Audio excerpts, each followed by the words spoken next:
political PNM mafia type regime. This morning we will address the PNM and the Rowley-led war on our institutions. And to address this subject matter, firstly, will be our MP for Barataria San Juan, attorney at law, a fighter and a warrior of and for the working class, the Honorable Brother Saddam Hosein. And after he would have presented his statement, I shall follow. So it gives me great pleasure this time to invite the Honorable Saddam Hosein, Member of Parliament for Barataria San Juan and attorney at law. Saddam?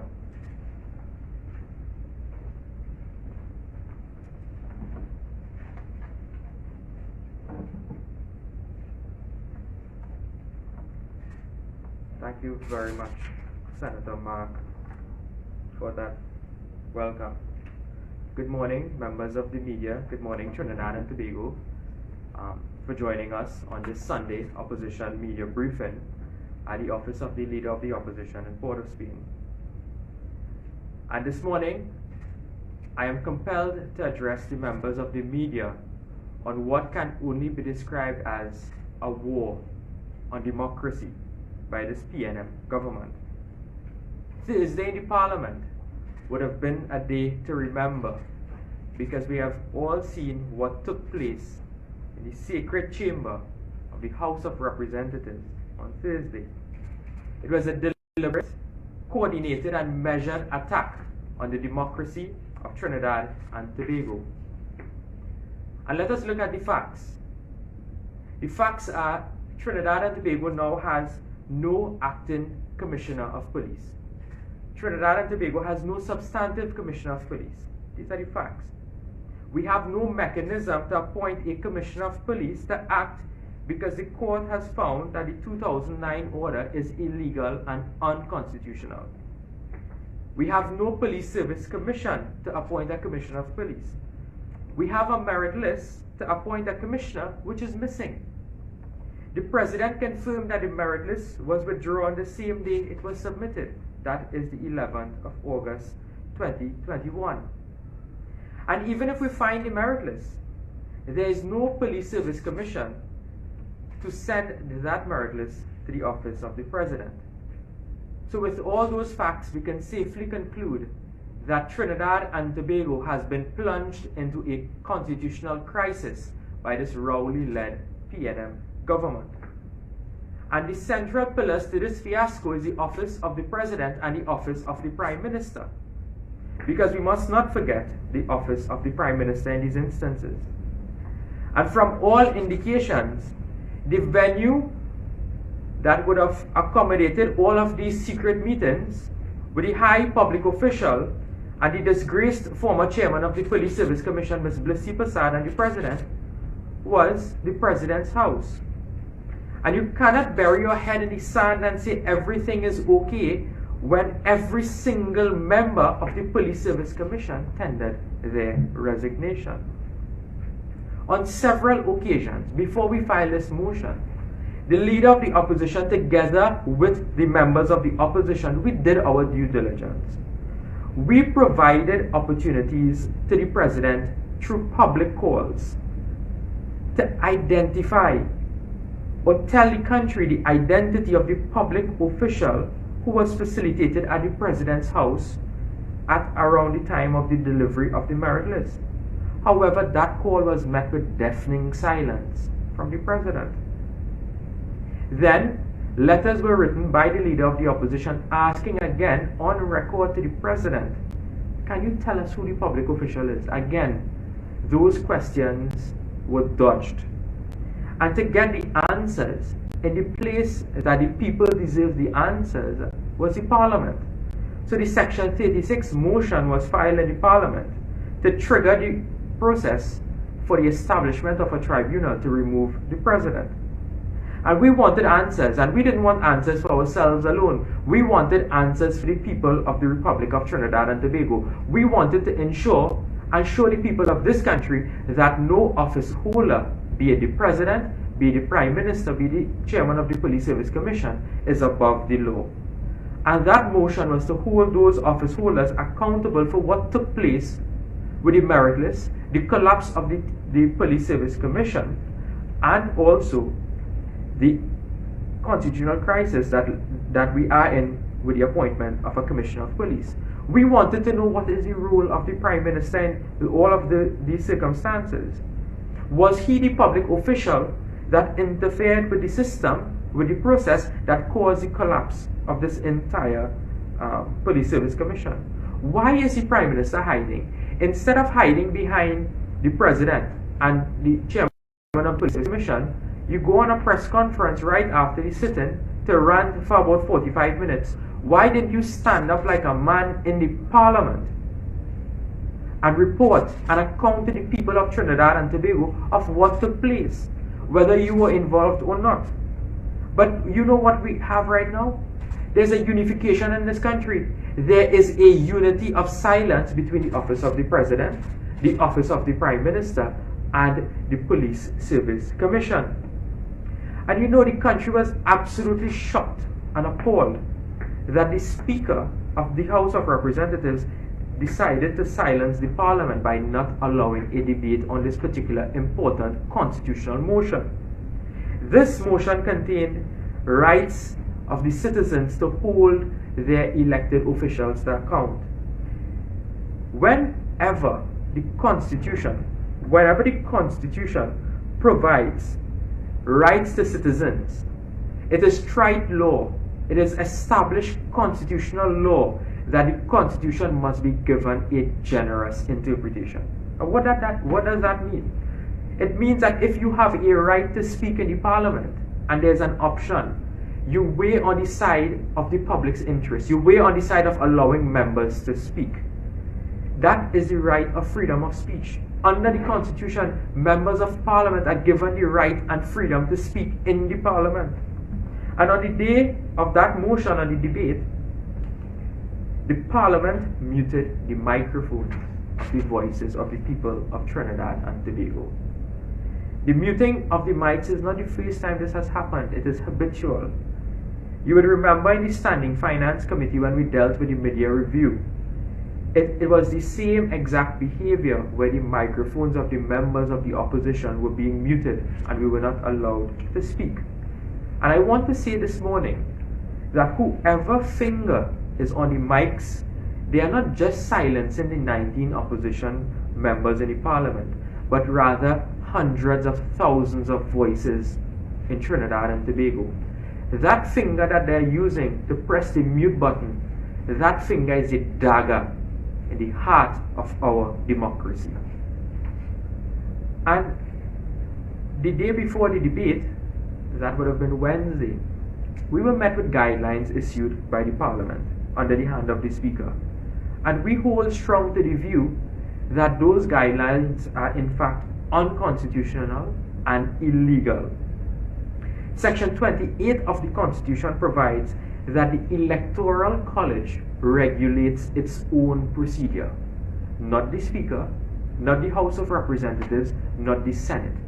The Electoral College regulates its own procedure. What is the Electoral College? It's the joint sitting of the House of Representatives and the Senate. So you have to ensure that you get the approval of the entire college to approve new regulations when you are dealing with matters that are not provided for in the Constitution, in the standing orders, and in the regulations. That is assuming that the Speaker was right in convening the Electoral College. And there was no consultation between the government, there was no consultation between the opposition, there was no consultation between the independent bench on these guidelines that the Speaker would have issued. And you would have needed to consult with these persons because that is a democracy, especially when you have such a matter of grave constitutional importance. This is one of the most, it is actually one of the first times that the mechanism has reached so far in our Parliament in terms of the removal of a president. It is a novel motion. It was a novel sit-in. So therefore there should have been much more consultation on this matter. And in the parliament, motions are for debate. We go to the parliament to debate motions. And we understand that there may be some motions that would not qualify for debate, such as procedural matters, such as when the leader of the government business in the parliament rises and she says she adjourns the house to a date to be fixed, so adjourn the house to next Friday. Those are matters that would not qualify for debate. That is a procedural issue. But when you have a substantive issue dealing with a motion that was drafted in order to ventilate the grounds in which a president ought to have been investigated for removal, you cannot classify that as a procedural issue. That is a substantive issue dealing with the conduct of what took place at the president's house in terms of leading to the collapse of the Police Service Commission and leaving Trinidad and Tobago without a commissioner of police. It dealt with political interference. It dealt with the legality of some of the actions that would have taken place that we would have heard in terms of who would have withdrawn a list and who would have delivered a list. It talks about many other issues that require the proper ventilation of the parliament, but the opposition was not given that opportunity to ventilate these issues. And the guidelines were justified on the fact that it was in accordance with the Constitution. But when you read section 28, it conflicts with that, because 28 says the Electoral College regulates its own business, but in this case, there was one person alone making the guidelines. And when you read the regulations of the Electoral College, it is in direct contravention with the guidelines that were set out. And one example is that in the regulations and in the elections that take place in the Electoral College, those matters are done by secret ballot. Well, in this case, no vote in the parliament was taken by secret ballot on Thursday. So you are blowing hot and cold. You are being inconsistent with your reasoning in terms of the guidelines. And then I read and I listened and I heard that this particular section 36 motion was being equated to that of a motion to refer a member to the Privileges Committee. Well, that is a mockery of the Constitution to do so, because all matters relating to the privilege of the House are dealt with in the standing orders. This section 36 motion is contained in the Constitution. So you cannot liken those two matters to what we were dealing with on Thursday.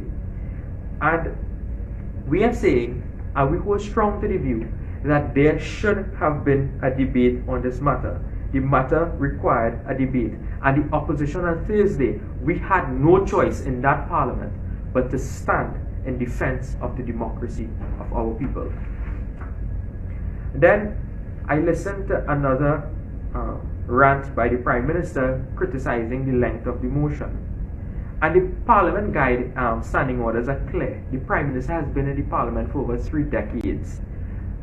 He should have known better that motions have a word limit according to the standing orders. In fact, Standing Order 40H says that a motion can only be admissible if it does not exceed over 250 words.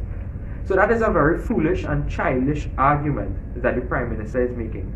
How can you detail all of the particulars on the motion when there is a word limit? Then you are saying that the leader of the opposition could have filed a 50-page motion. So therefore, that is a very childish argument. The nature of the debate, the nature of the motion, called for a substantive debate on the matter. And then I listened to some of the busybodies in the editorials and the armchair politicians. But I want to tell the people of Trinidad and Tobago that it is only the opposition under the Constitution could have triggered this mechanism.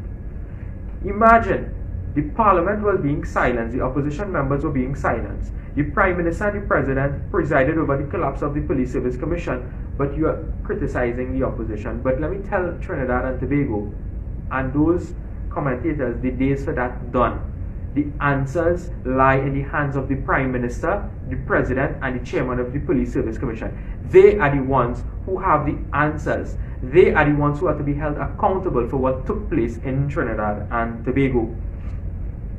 Then there's another issue that we would have liked to ventilate in the Parliament, and I think I have a duty to raise that this morning. According to the president in her statement that she issued to the media, this particular statement that was published in all of the daily newspaper and also on the official social media platforms of the president. The president said in this statement that she confirms that an order of merit list in respect of the Commissioner of Police was delivered on the 11th of August 2021 to the OTP, which is the Office of the President, and withdrawn immediately thereafter that day. Well, because of the statement was the first time Trinidad and Tobago learned that the President Office received the substantive list for the appointment of a Commissioner of Police. Because we have two affidavits. We have the affidavit of Helen Warner, the Deputy DPA, which stated that the list was withheld from submission by the President, and that is in the Anand Ramisa matter, and I have those affidavits in my possession. And this is the affidavit of Helen Warner, where she is saying that in this affidavit, which is submitted in the court as part of the evidence, is saying that the list was not submitted. Further, she is saying that there was an attempt to do so. What does that mean? Why in your affidavit you did not outline that there was a list that was in fact delivered and withdrawn? Then when you look at the other affidavit, this is an affidavit contained in the Ravi Balgobin matter, and this was sworn to by Corey Harrison, the Director of Personal Administration Acting. He also never once in this affidavit informed the court that a list was submitted and withdrawn to the President. Why it is there was this silence on this matter? Is this an attempt to cover up what was taking place in the Police Service Commission regarding the submission of the merit list for a Commissioner of Police? And Bliss Prasad, who is the former chairman of the Police Service Commission, as the chairman has the responsibility to submit that list to the President. And you are telling me on the same day you gave the list to the Office of the President, it was withdrawn. Well, that is in fact shady. That is shady. That raises several red flags. It raises several red flags. There are so many red flags right now in the Police Service Commission, it looks like a PNM rally. And we now have to ask the population and ask the country and ask the Prime Minister and ask the President and ask Bliss Prasad. Who gave Bliss Prasad instructions to withdraw that list? Does Bliss Prasad even have the power to withdraw that list? Did she get the approval and consent from the other commissioners of the Police Service Commission to withdraw that list? Did she consult with them? And why was the list withdrawn? Was the President given a reason for the withdrawal of that list? Does the President have the power under the Constitution to give back that list? Did Miss Bliss Prasad misbehave in public office? It seems that none of the commissioners were aware that this list was in fact withdrawn, because when you listen and you read the comments from Mr. Kewal Singh, former Police Service Commission member, he indicated that he believed that no list was ever submitted, but the President is now saying that a list was submitted and withdrawn. And the events that took place at President's house collapsed the Police Service Commission. The Prime Minister is hiding behind Bliss Prasad and the President. But this collapse of the Police Service Commission must be bolted squarely to his chest, because he is the Prime Minister of Trinidad and Tobago. He is responsible for what is taking place in our country. So instead of the Prime Minister calling people's name, I call on the Prime Minister to stand up and be a leader of our country and stop behaving like a kunumunu. That is what the Prime Minister is behaving like. The Prime Minister, I'm asking him this morning, was he aware that Gary Griffith's name might have been on that merit list? And you indicated that you have lost confidence in Mr. Griffith since last year. So I'm asking whether or not that there was some conspiracy to get rid of that list because Mr. Griffith's name was on that list. I'm asking for a friend. I'm asking what is the reason why that list went missing. I'm asking. And these are the pertinent questions that we require answers for. These are the questions that the people of Trinidad and Tobago deserve answers for. Now, we have another matter that I want to raise. And this is a very important matter, and this deals with the behavior of the Attorney General. And I want to recommend that the Attorney General read something called the Constitution of the Republic of Trinidad and Tobago. Because he is too busy announcing that he wants to make Trinidad and Tobago a fetting destination, where he is in fact making mass with the Constitution. And there's a doctrine inbuilt in the Constitution called the separation of powers. That means that we have a judiciary. So the judiciary will do its own function. We have an executive that will exercise executive function. You have a parliament that will exercise legislative function. And these three institutions operate independently of each other. They should not overlap with each other. There must not be any interference with each other. And then we have the Trinidad and Tobago Police Service, which should be independent from all of these bodies. But here we have an Attorney General who is fast and out of place. And I'll tell you why.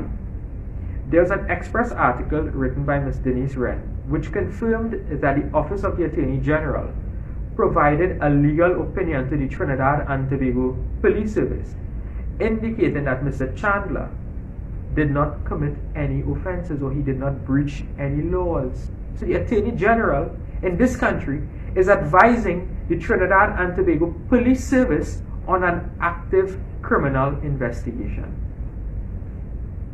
The Attorney General, let me repeat that, is advising the Trinidad and Tobago Police Service on an active criminal investigation.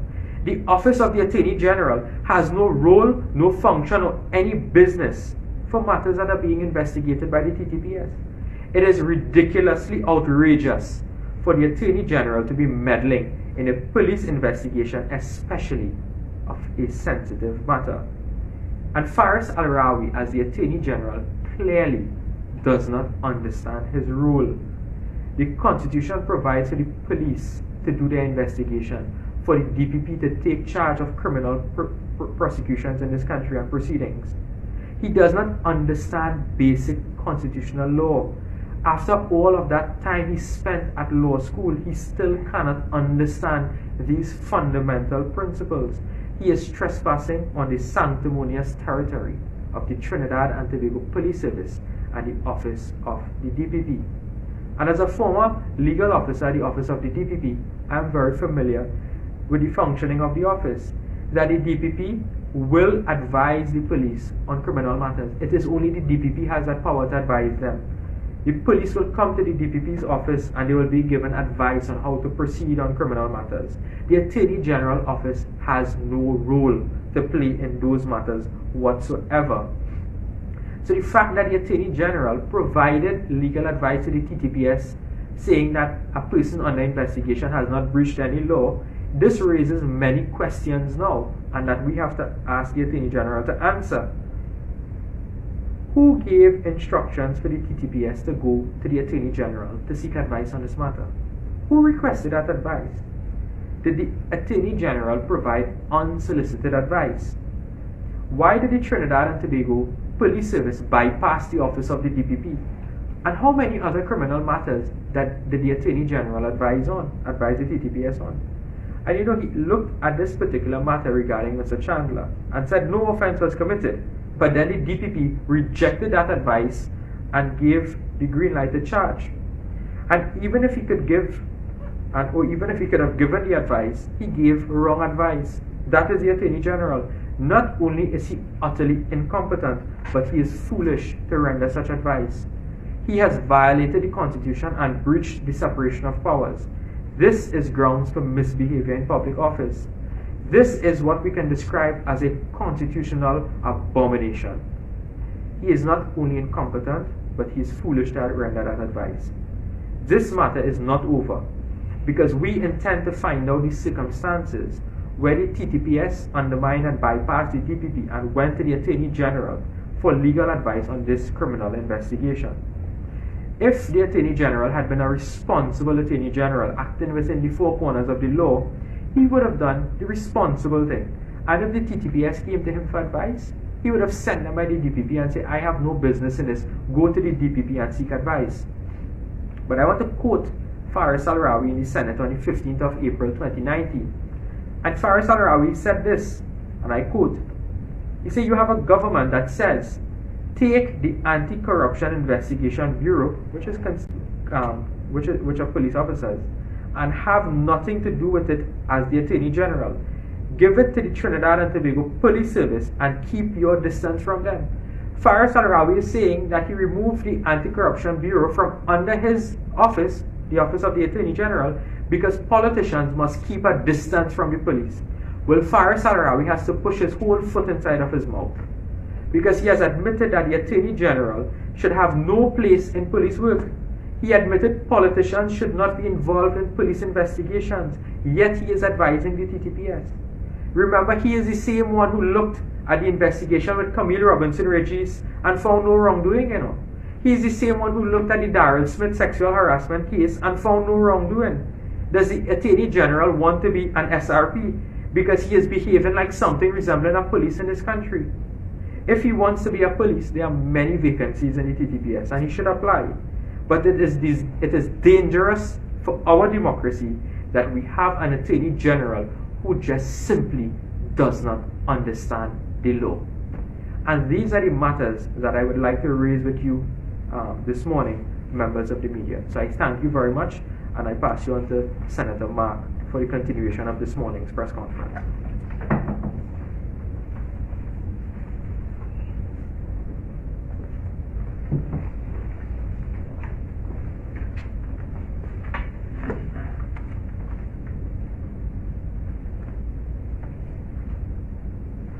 Thank you, my colleague Saddam Hosein, Member of Parliament for Bartire San Juan. Members of the media, I want to begin by stating that a political fire is raging in Trinidad and Tobago. Our democracy is burning. A dangerous and disturbing constitutional cover-up has occurred in our country, involving the current occupiers at President's House and Whitehall. Our independent and constitutionally autonomous service commissions, in this case, the Police Service Commission, has been subverted, eroded, contaminated, and if not permanently undermined by the actions or inactions of the President of our Republic and the Prime Minister. No amount of distractions, no amount of shifting or attempting to shift the narrative, or no attempt at bullying will be able to alter the course of history. Members of the media, a kleptocratic gang of thieves and political bandits currently occupy the corridors of political office in Trinidad and Tobago. And to move, it is only a matter of time. To go, it is inevitable. For Trinidad and Tobago and the people of this country to strive and to grow, this PNM mafia type government must go. This kleptocracy must go. Brothers and sisters, even the Parliament, the seat of our democracy, has been muted, has been silenced. Every citizen's life peace, happiness is now in peril by the criminal actions of this PNM-led government. Our Police Service Commission must be protected, safeguarded, and defended from political influences, either directly or indirectly, either coming from the Prime Minister or the President or both. The rule of law, the separation of powers principle, freedom and liberty, the protection of private property and personal property will be affected by this imbroglio, this crisis. It would be fair game for this new and emerging monarch in our country, this new and emerging emperor and our king. I want to remind Trinidad and Tobago, the days of the monarch, the days of the kings, the days of the governors are all over. Many of those governors who actually eroded, snatched away the rights of the people of England, of France, of Russia, of America, all have been removed. In fact, in England, in France, they were guillotined because the people stormed the Bastille to get rid of these monarchs. Ladies and gentlemen of the media, it was the late John F. Kennedy who reminded us, and I quote, "Those who make peaceful revolutions impossible, they make violent revolutions inevitable." We in the UNC pray to Almighty God that good sense will prevail and that peaceful change will come to the fore. We in the UNC and the nation of Trinidad and Tobago pray that the wrongly led government would tell the country, along with the president, what happened on August the 12th or August the 11th, whichever date they choose to advance. The people are crying out for answer and for answers. We call on the Prime Minister and the President of this Republic to remove their knees from the necks of the people of this country and allow the people to breathe. Allow them to breathe. Time is not on our side. We need to remove their knees from the necks of the population. Not tomorrow, not next day, but now, today. Brothers and sisters, this situation in our nation is dire. It is grave. Every businessman's property is at risk if we do not remove their knees from our necks. Every foreign investor who has property in our island, in our twin island republic state or republican state, is at risk. Every lawyer is at risk. Every church leader is at risk. Every civil society leader is at risk because the rule of law is under assault. The rule of law is under attack. The principle of the separation of powers is under attack. Members of the media, we have a modern day Adolf Hitler. Eric Matthew Gary, Papa Doc Duvalier, and Emperor Bukasa, all wrapped up in one personality in our country today.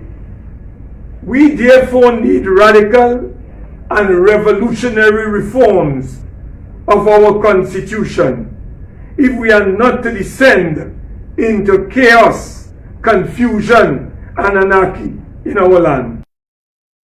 The people of our country must act. The people of our country must stand up, because Trinidad and Tobago is descending into hell very, very fast under this administration. Ladies and gentlemen, I want to indicate in closing a couple of points. The Prime Minister has indicated, and it is in the Guardian today, today's Guardian, that he has lost confidence in Gary Griffith. So there is a big headline in today's Guardian on that particular matter. Why did the Prime Minister lose confidence 1 year ago in the former Commissioner of Police? It could not only be as a result of his instruction to the Commissioner of Police to arrest everyone who were at this pool in Bayshore. It couldn't be. It couldn't be. So why did the Prime Minister lose confidence in Gary Griffith? Well, I have a few suggestions for the population's consideration.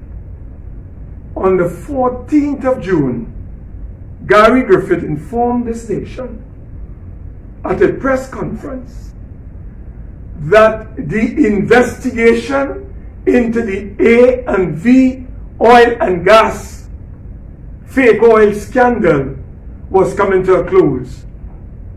They were about to write to certain professionals and expertise on forensic, so that a proper forensic inquiry and audit could have been done. And they were supposed to bring engineering experts to measure oil and the quantum that was said was delivered to Petrotrin. The question that has to be asked is whether that was the reason why Dr. Rowley lost confidence in Gary Griffith. Gary Griffith made it very clear.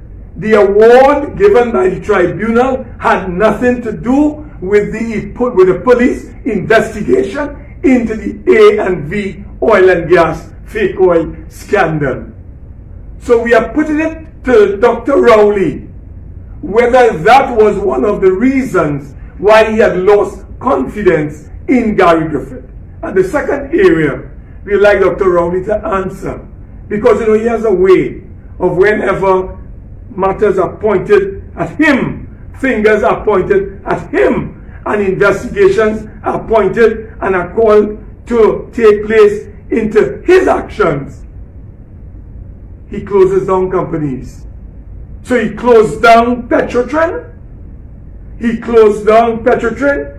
Emerge Trinidad and Tobago, or Trinidad Petroleum Holdings Company Limited, appointed Espine, who was at Petrotrin, to continue. Espine is the one who decided to terminate the contract involving A&V oil, and then all of a sudden, his friend, his personal lawyer, is parachuted into the chairmanship of Trinidad Petroleum Holdings Company Limited, one Mr. Michael Kwamina. Another one of his friends who play golf with him on the golf course, one Newman George, is put in charge of Paria Fuel Trading Company Limited.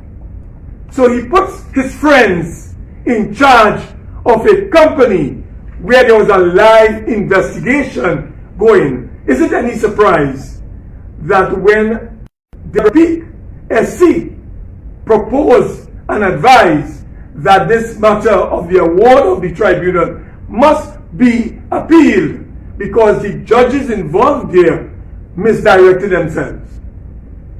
Is it any surprise that they did not pursue it? And they went and they hired new lawyers to contradict Deborah Peak, and today we are being called upon as taxpayers to pay hundreds of millions of dollars to A&V oil and gas. Is it any wonder? Is it coincidental? Is it accidental? I leave that for the consideration of the members of the public.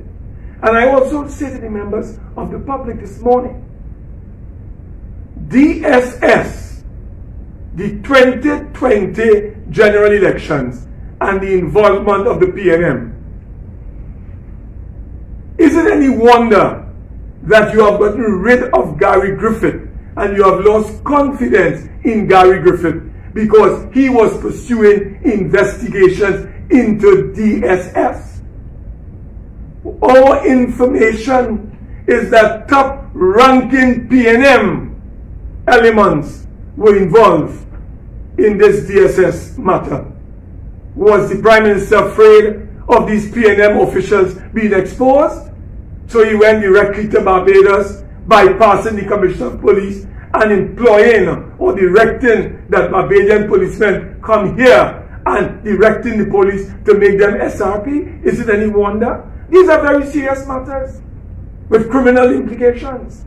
And therefore we ask the DCP, McDonald Jacob, we are waiting and watching to see if McDonald Jacob, the new DCP, who is in charge of the police service, whether he's going to discontinue these investigations into A&V oil and gas. We are waiting to see if DCP McDonald Jacob will discontinue the investigations into DSS. And we are waiting to see if McDonald Jacob, the DCP, will allow Keith Rowley to use him as a footstool. Gary Griffith told this whole country that the reason why he may have been fired is because of his independence, because of his impartiality, and because of his fairness. So we need to get from DCP McDonald Jacob whether he is going to maintain the operational independence of the police service or whether he's going to allow his office to be influenced by the Prime Minister, who seems bent on controlling the police service and the Police Service Commission. So he can tell and the police service and the police commissioner. So that when he tells the police commissioner to jump, the police commissioner must say, how high, Almighty God? Go and arrest X. Go and arrest Y.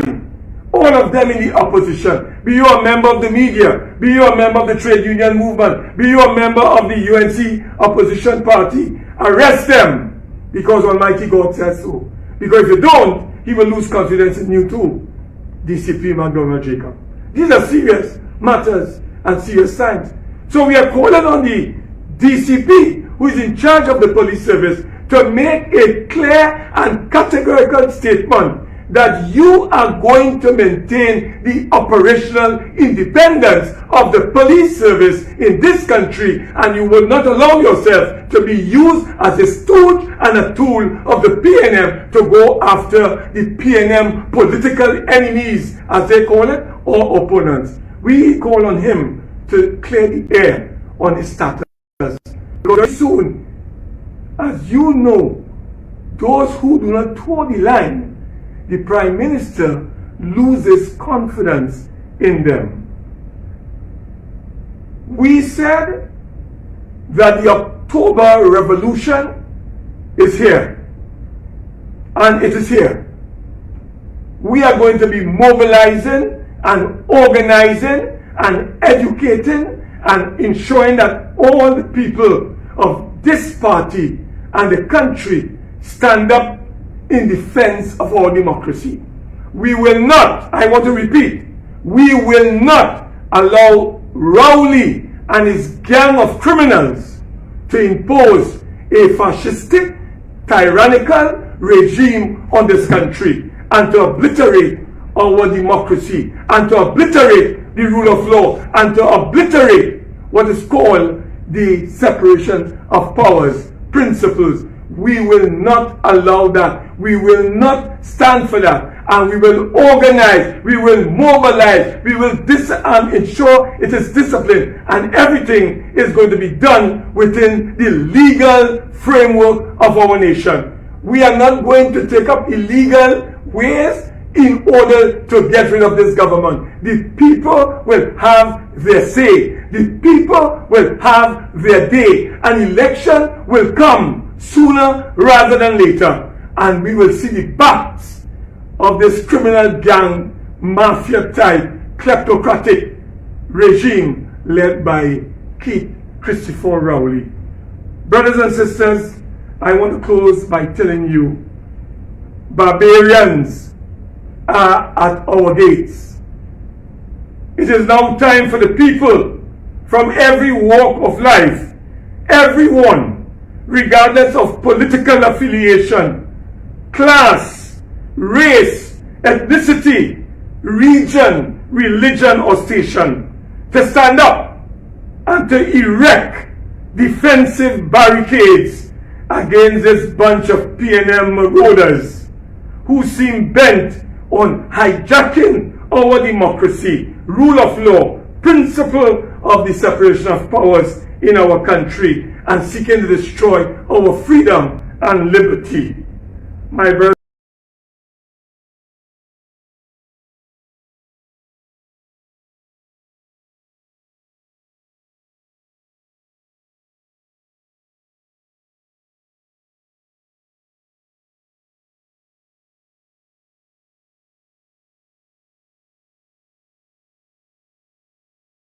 and sisters, DPA, Corey, Harrison, and then you have the president, all of them giving different story. Who is lying? Is it the president lying?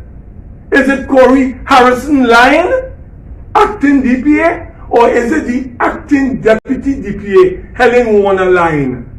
It is a big, dangerous constitutional cover-up that is taking place, all aimed at the heart of our democracy, all aimed at installing a totalitarian and a fascist on our backs in Trinidad and Tobago.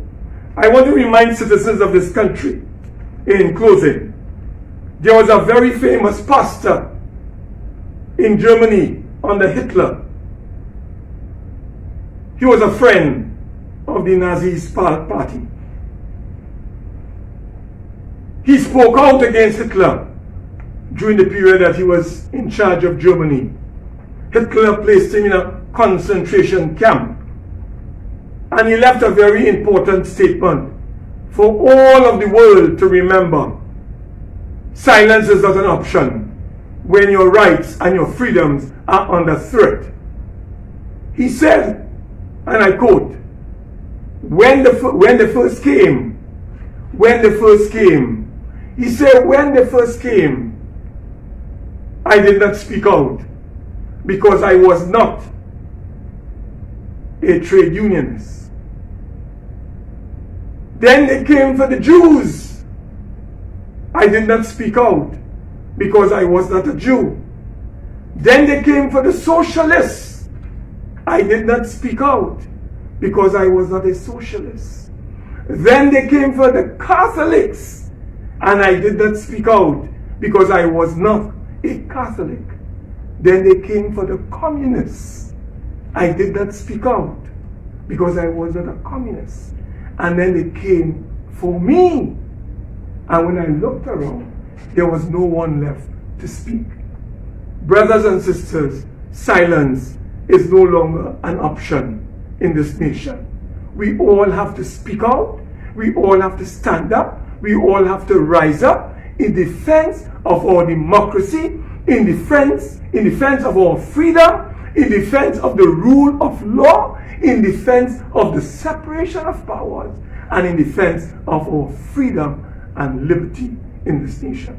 I thank you very much, members of the media, and at this time, we shall entertain your questions. You can all direct them at either the Honorable Senator Saddam Hosein or myself.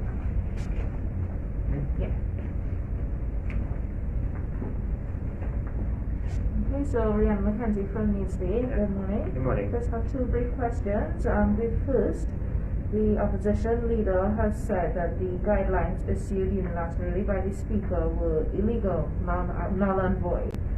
She said that the Speaker breached the rules of the voting process by not allowing the vote. So, does the party intend to seek legal action to address that? We will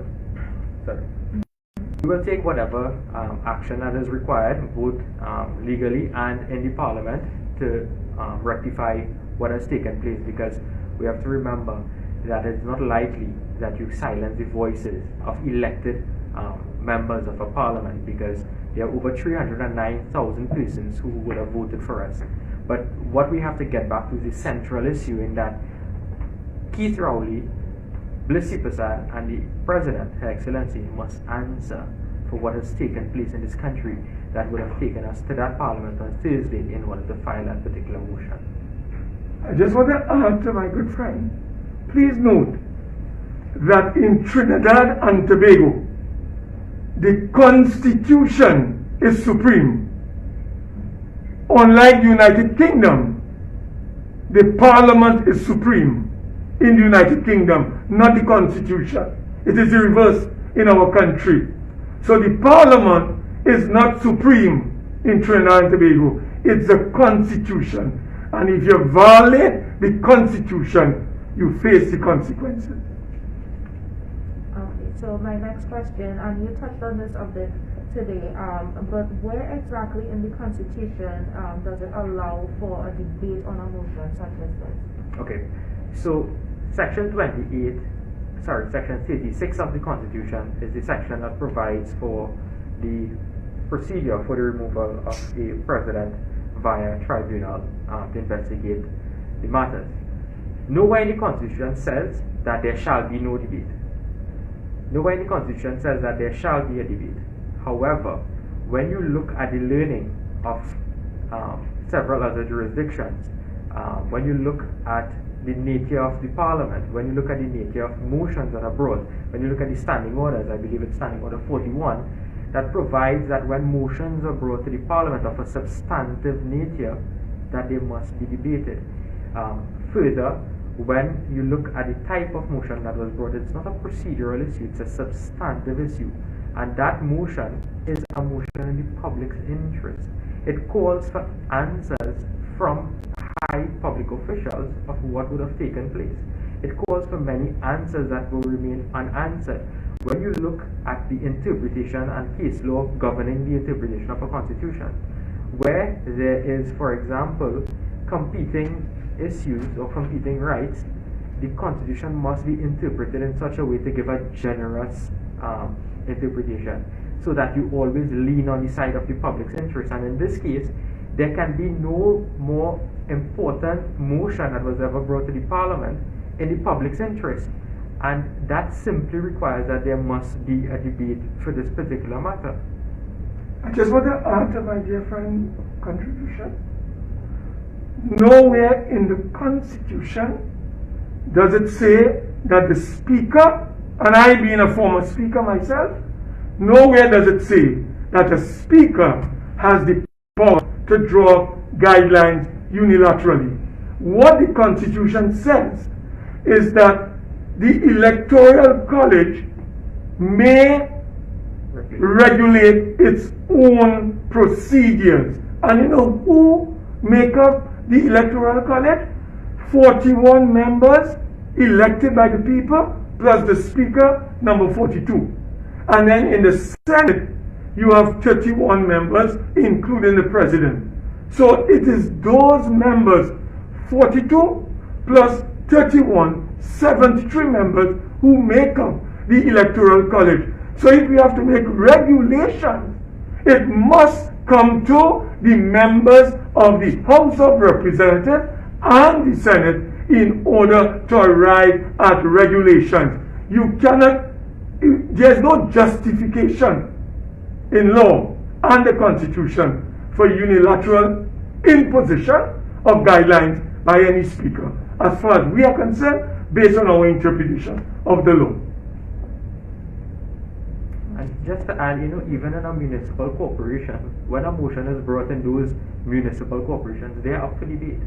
When you liken this matter to a privileged motion, it's not the same thing. The standing orders, as I said earlier, provides for how that procedure is done. The Section 36 motion is a special motion that requires a debate, so that whatever particulars are outlined in the motion that was drafted and was on the order paper can in fact be ventilated, because the leader of the opposition, when she brought the motion, will now have that duty to convince the other members of the Electoral College why they should vote in favor of that motion, because the independents don't vote along party lines. The leader of the opposition even asked that the whip be lifted on the government's bench for them to vote in that debate on that motion. Yeah, sure. So we just want to know if the legal action that we spoke about is it being prepared. Those are matters that will be decided, and we will report to the population on those matters. Okay, members of the media, we'd like to thank you for following this weekly news conference, press conference, hosted by the United National Congress, the alternative government of the Republic of Trinidad and Tobago. The United National Congress will continue to stand in defense of the people of the Republic of Trinidad and Tobago. And come what may, we will not let down the people of this country.